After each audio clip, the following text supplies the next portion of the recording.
నిర్గమకాండము 22వ అధ్యాయము.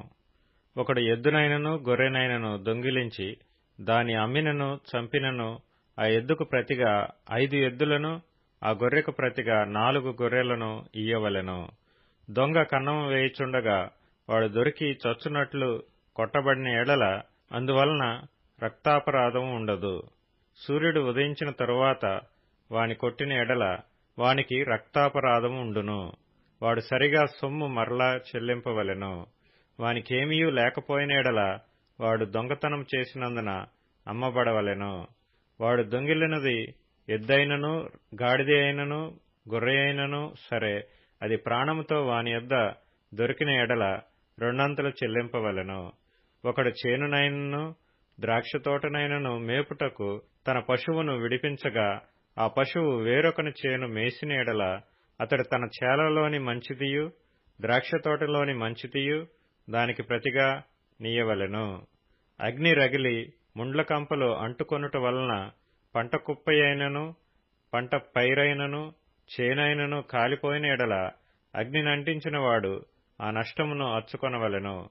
ఒకడు సొమ్మైనను సామానైనను జాగ్రత్త పెట్టుటకు తన పొరుగువానికి అప్పగించినప్పుడు అది ఆ మనుష్యుని ఇంటి నుండి దొంగిలింపబడి ఆ దొంగ దొరికిన ఎడల వాడు దానికి 2 అచ్చుకొనవలెను. ఆ దొంగ దొరకని ఎడల ఆ ఇంటి యజమానుడు తన పొరుగువాని పదార్థములను తీసుకొనెనో లేదో పరిష్కారమగుటకై దేవుని యొద్దకు రావలెను. ప్రతి విధమైన ద్రోహమును గూర్చి అనగా ఎద్దును గూర్చి, గాడిదను గూర్చి, గొర్రెను గూర్చి, బట్టను గూర్చి పోయిన దానినొకడు చూచి ఇది నాదని చెప్పిన దాని గూర్చి ఆ ఇద్దరి వ్యాజ్యము దేవుని యొద్దకు తేబడవలెను. దేవుడు ఎవని మీద నేరము స్థాపించునో వాడు తన పొరుగువానికి 2 అచ్చుకొనవలెను. ఒకడు గాడిదనైనను ఎద్దునైనను గొర్రెనైనను మరి ఏ జంతువునైనను కాపాడుటకు తన పొరుగువానికి అప్పగించిన మీదట అది చచ్చినను హాని పొందినను ఎవడనూ చూడకుండగా తోలుకొని పోబడినను వాడు తన పొరుగువాని సొమ్మును తీసుకొంటలేదనుటకు యెహోవా ప్రమాణము వారి మధ్య నుండవలెను. సొత్తుదారుడు ఆ ప్రమాణమును అంగీకరింపవలెను. ఆ నష్టమును అచ్చుకొనక్కరలేదు. అది నిజముగా వాని యొద్ద నుండి దొంగిలింపబడిన ఎడల సొత్తుదారునికి ఆ నష్టమును అచ్చుకొనవలెను.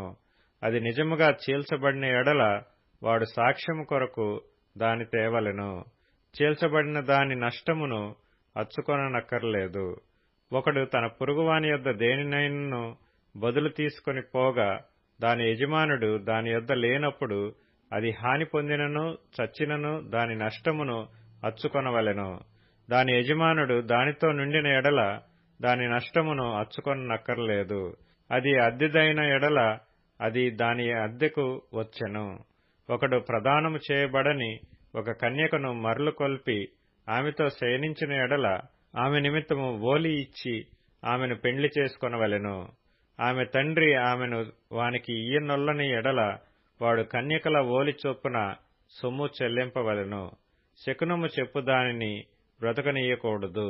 మృగ సంయోగము చేయు ప్రతివాడు నిశ్చయముగా మరణశిక్ష నొందవలెను. యెహోవాకు మాత్రమే గాక వేరొక దేవునికి బలి అర్పించువాడు శాపగ్రస్తుడు.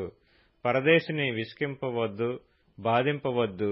మీరు ఐగుప్తు దేశములో పరదేశులై ఇంటిరి కదా. విధవరాలినైనను దిక్కులేని పిల్లనైనను బాధ పెట్టకూడదు. వారు నీచేత ఏ విధముగానైనను బాధ నొంది నాకు మొర్రపెట్టిన ఎడల నేను నిశ్చయముగా వారి మొర్రను విందును. నా కోపాగ్ని రగులుకొని మిమ్మును కత్తిచేత చంపించెదను.